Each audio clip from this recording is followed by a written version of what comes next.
Hey lovers, welcome back to Learning As We Go podcast. Here is a safe space for absolutely everyone to feel supported in, safe, and valid in some sort of way, shape, or form. Today is a topic that has definitely been something I have been developing over time and something that I have been working on. It's a work in progress, and usually I have some sort of advice to give, and I do this time as well, but I am actually currently learning this myself, and I have gotten better over the last couple months, but there are some times that we tend to go back into that old cycle that we were once in, but again, it's important to catch ourselves. So today we are going to be talking about how to let go of past habits that we were once implementing, and this can be so vast. This can range from so many different aspects of our life. Maybe it was how we were neglecting maybe our physical health, maybe we weren't being as active as would be needed to be considered healthy.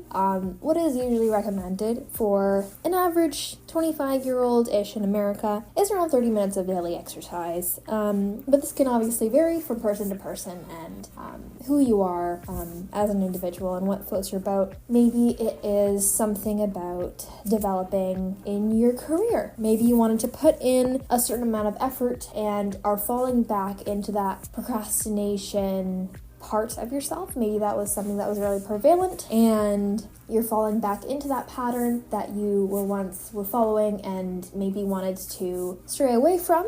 Or maybe it's a part of a relationship. Maybe you had something that you had romantically or platonically and were letting in individuals that maybe brought negativity, negative energy, maybe had values that weren't very equitable or inclusive or kind or empathetic of other individuals in this world, and maybe just not people that you wanted to have around you if you wanted to grow and evolve as a human being to become more kind, knowledgeable, and aware of things that are happening in society. Now, these are 3 examples that might apply to you, and how I'm able to describe them so well is because I've actually undergone all 3 of these. All 3 of these aspects are things that I have undergone and encountered. If we're talking about physical health, I tended a lot, especially my second year of university. I was a very, very active individual. I was always on the treadmill, always in the gym, almost every day. I was always working some part of my body, whether that be legs, and then the next day it would be upper body, and then next day it would be cardio. And oftentimes I'd pair cardio with some sort of strength training. And as an excuse to myself, I would say, I'm working a different part of my body, so technically it's my rest for that part. So the next day after I give that part of my body a break,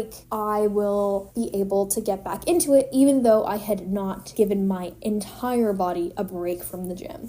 And I would do this while simultaneously not consuming as much as I should have been. I wasn't retrieving or attaining as much nutrients from food as I should have been. I also wasn't in a necessarily great space, so I'm not shaming myself, obviously. That is something I want to grow from. Recognizing that that wasn't a super great thing for 1, my body, and 2, it obviously led to how I felt throughout the day. And if I am feeling drained from not consuming enough, but also if I'm having such a large energy output through how much I was working out and how much I was active and how much I was walking every day. I was a very, very active walker across campus.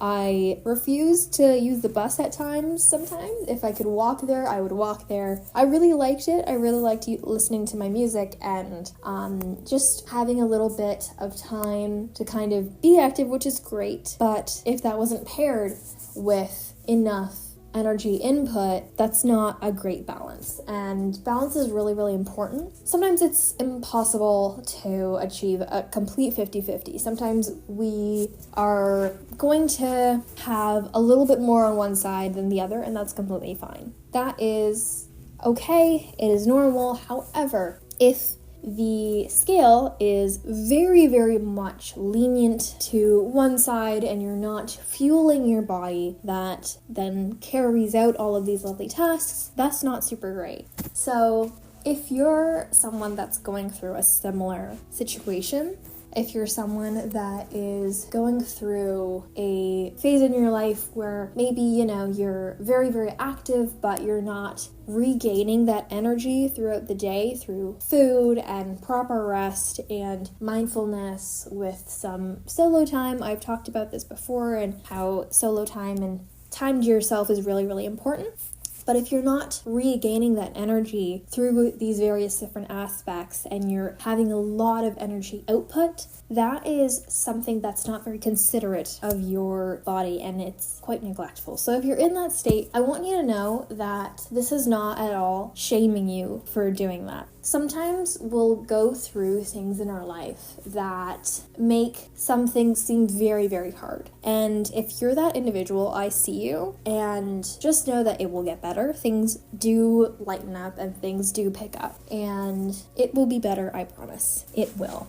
Another aspect I wanted to touch on was the career aspect, the productivity and procrastination aspect. I actually thought growing up that I had ADHD, and I am actually currently undergoing the entire process of possibly getting a diagnosis, and that is an entire process, but I am also a person that simultaneously does a lot of procrastination. And I was actually looking through a lot of different YouTube videos that I usually didn't finish all the way because of, again, this aspect of attentiveness that is sadly very much decreasing with the amount of quick, short form social media content that we're increasingly consuming.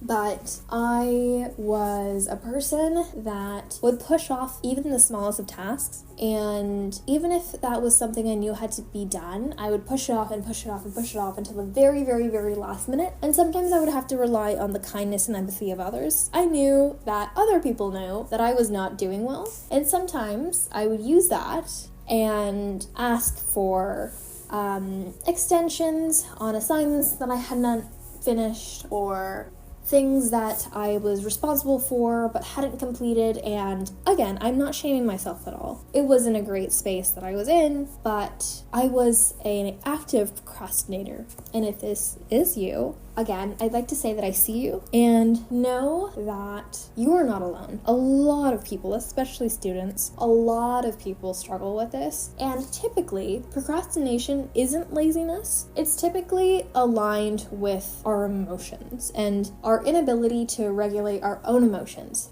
Sometimes tasks can be so overwhelming, and we have sometimes the subconscious need to succeed or overperform in a task that it will become overwhelming in our own heads, and we will feel obligated to carry out that task to the absolute best of our abilities, which is great and important, but that in itself can create an anxiety that often makes us want to stray away from that task at hand. And this is when it's really important to get out of our head. I promise you, this is something that is very true, but also something I've heard multiple times. Nothing is as complex as it seems on the outside. And that is something I have heard from a few different people, and typically they are older individuals that have gone through a bit, and majority of these people that have said this that I've heard from are mothers. And they say that a lot of things in life that we perceive as incredibly challenging or incredibly tough aren't actually as challenging as we might perceive. And this aspect can be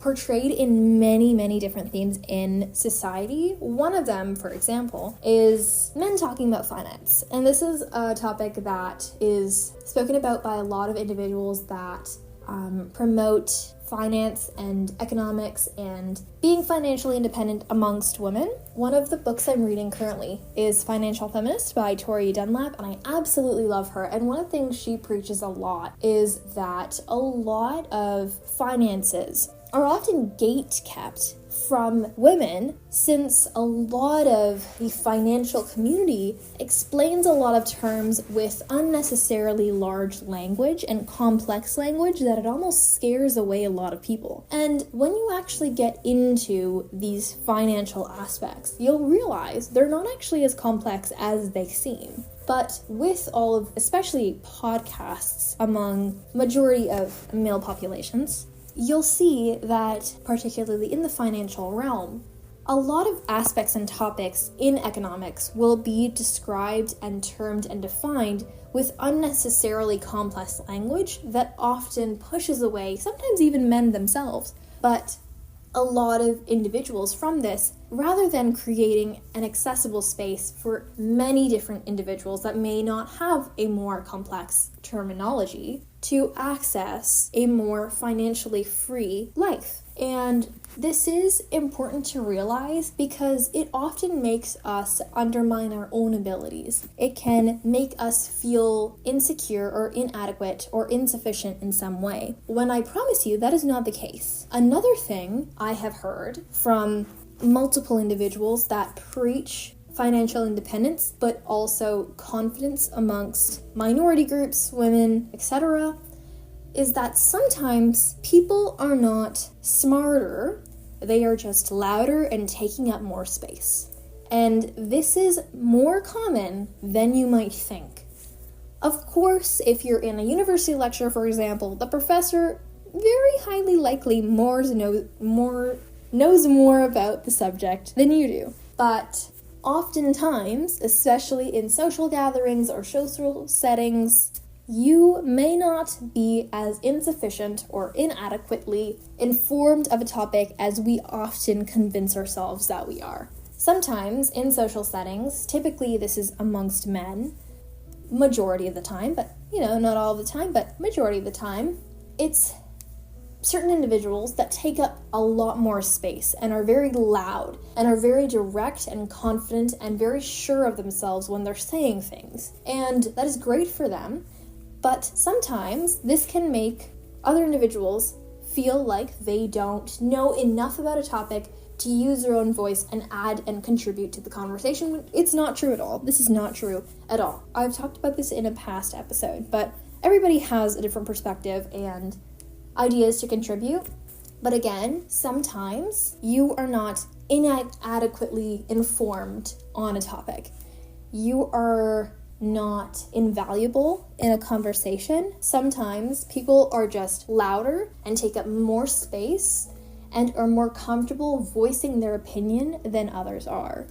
Another thing that I wanted to mention here was the aspect of relationships, and this is a really big one, especially amongst younger women that are typically around, starting mid-20s, early 20s, and it's typically amongst straight women. It can, of course, be aligned with many different individuals, but I personally have found that since straight women have often, in the current society, not super great experiences with their male counterparts at all times, we tend to become so aligned with how male individuals treat us. We tend to become comfortable with uncomfortable. We tend to become accustomed to poor treatment, especially if an individual is in that situation for a prolonged period of time. And I was personally in a situation like this. I was in a situation that was not super great for a very long period of time. And what's dangerous about this situation is because your nervous system regulates itself to find comfort in this very unhealthy situation, that it almost feels uncomfortable to find something that is actually better for us and that will actually help us grow in a positive way and not degrade us and not degrade ourselves. It becomes accustomed to something we see so frequently and something we undergo so frequently, even if that thing that we're undergoing is definitely not good for us overall. And I'll give you an example. Let's just say, in a situation, a female individual is being treated very poorly by a male counterpart, but this is something that has grown over time, and she has been in this situation for a very long period of time, and she has undergone many occurrences with this individual, and hasn't been in a very stable place or a place where she feels safe. And this individual is where she feels a little bit of comfort, a little bit of better from her situation. But again, better does not mean that second option is healthy or safe or supported. It certainly can be better, but that does not by any means mean that that situation, that second option that you're resorting to, is actually good for you. It certainly might be better than one option, but it might not be great for you overall. And sometimes when we're so used to a way of life, it becomes a habit. It becomes something we resort to at any given point in time. And even if the opportunity for change is presented to us on a silver platter, we might deny it. And I personally have done that before. I was given an opportunity to change my situation, but I had become so accustomed to what I was living, and I almost connected so much of myself and my being and who I was to that situation. I consumed a lot of that situation and put it into myself as if that was who I was, and attached a lot of my identity to that situation that I was in. And that was certainly not great for me, but it had become a habit. It had become something my nervous system had accustomed to. So anything different seemed very, very uncomfortable. And this is especially challenging if you're already in a space or an environment or a situation or circumstance where you do not feel safe or supported. So anything better than what you're used to seems amazing. It seems phenomenal. And what's really important to realize here is just because a situation is better than what you have gone through does not mean that that's all you're deserving of. I promise you, you are deserving of love, happiness, safety, and supportiveness. You are deserving of lovely things, of kind things, and you are deserving of empathy. And sometimes we may think we believe this, but if you actually evaluate our lives and the people that we are allowing to repeatedly influence our life and our life choices, we may not actually be acting in a way that is considerate of the fact that we are deserving of this empathy and this kindness and this encouraging, supportive space. We may convince ourselves that this situation might be better than it actually is, and that's a tendency that everyone has probably gone through, convincing themselves that a situation is better than it actually is. But it's really, really important to step back, and this is where journaling and again, taking time by yourself and having that me time at the end of the day or at the start of the day to really reflect and be with yourself and view your different situations that you're in, especially with relationships, from an unbiased view and an unbiased eye. Is this something that you would do if that person was not influencing you to do that? And what I mean is, are the activities you carry out or undergo with a certain individual, if the places you would visit or the things that you do on a daily basis with an individual, are those things that you would carry out by yourself, or are they aligned with your goals and who you would like to be in the future? If they are, that is phenomenal. That is amazing. That is probably a person you want to keep in your life. That is probably someone that is encouraging you to grow and encouraging you to become a healthy, kind individual that is considerate and continuously growing to expand their knowledge on what we know about the world and to become a more inclusive individual. But if the answer is no, that might be a relationship to reconsider. And sometimes it takes a lot from us to actually say no and have a concrete no, that is not something I would do if I was not influenced by that person. And sometimes it can take so much from us to end that contact or to put a stop on that influence that this person has on us, especially because it's uncomfortable and it's new, and if you don't have something else to resort to instead of the comfort that this situation was bringing you, and you don't have a different form of comfort to resort to if you do get out of that situation, it becomes very, very messy. And this is why a lot of, for example, financial feminist individuals, again, I love Tori Dunlap, and she does talk about this in her book, Financial Feminist. It is very, very important to have different avenues that you can take if you wanted to get out of a situation that you were in. So for example, if you were an individual that was relying on maybe your partner for finances, and that wasn't a relationship that you were interested in pursuing, maybe because it was toxic or unhealthy or just something you simply didn't want to be in, if that is a dependence component, if there's a dependence aspect that you have to consider that's keeping you from making that decision to step away, that is something that maybe we can research on YouTube or Google or something so that we can move from any situation that we are in. If it's a relationship thing, let's see if we have other people that we can find comfort in or other people that we can talk to. I promise you, you are loved, and there are people that care for you, and sometimes it may seem like we have such limited options, but I promise you that's not the case. I promise you there are people that care about you and that really, really love you for who you are, and I promise you someone else will be willing to talk to you and maybe not be a complete replacement, but aid you in that process of straying away from another individual that may not be contributing to your greater good or contributing to you becoming a kinder person or a person that you actually want to be and are proud of being.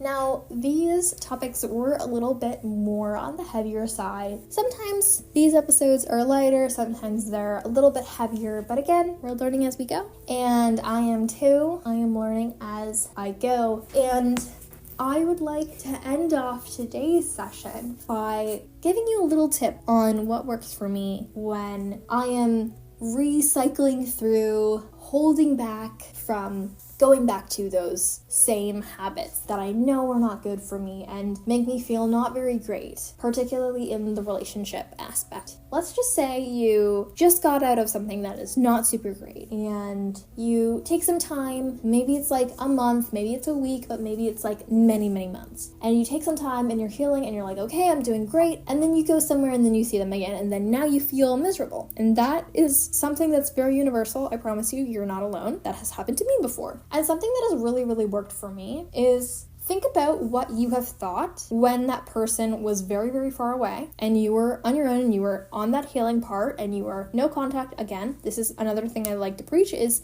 having no contact as soon as you can is really helpful. If you can't cut it off right away, again, take everything I say with a grain of salt. Different situations call for different methods of solving them or resolving them, but when you do come to that situation where maybe you see this individual again, or you come across a similar situation that you once were very harmed by, and now you're face to face with that similar situation, or you're just near a similar situation, reminding yourself what you were thinking during your healing journey. And something I was actually telling myself today as I was walking back to my house was, I am worthy of the things that I would like in my life. And reminding yourself of the positive characteristics that you value within yourself. And that is not selfish. That is not selfish at all. It's acknowledging the kind characteristics of yourself that you have to offer. And that's not arrogant. That's just the truth. Those are lovely things about yourself that you should be proud of. And I don't want you to feel ashamed or feel the need to hide them or feel the need to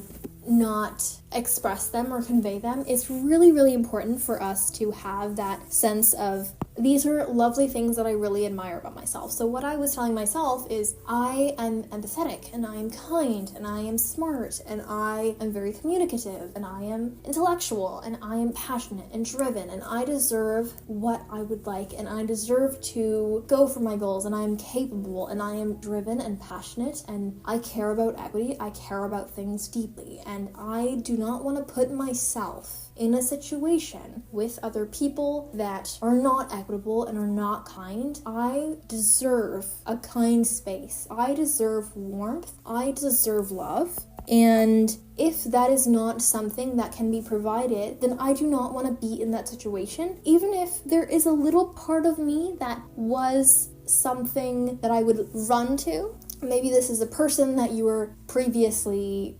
revolved with. Maybe this is a person that you were involved in some sort of relationship with and you feel the need to run back to them. Just remind yourself, it can be hard, but I promise you it really does work. Remind yourself that you are worthy of kindness and warmth, and you can provide yourself that. And I know it can be challenging because nobody really talks about how to do so, but reconsider the positive things that you admire so deeply about yourself. If this is something new to you, it might be a little bit uncomfortable at first, but I promise you this is something that might push for growth. Sometimes growth comes with a little bit of uncomfortableness. If it's really uncomfortable, then that's something that maybe we stray away from and revisit later. But if it's something you can maybe push through, then I really do recommend maybe sitting down and writing 5 things that you love about yourself. Maybe even just starting with 1. What's one thing that you really admire about yourself? What's one thing that you are proud about? What is one thing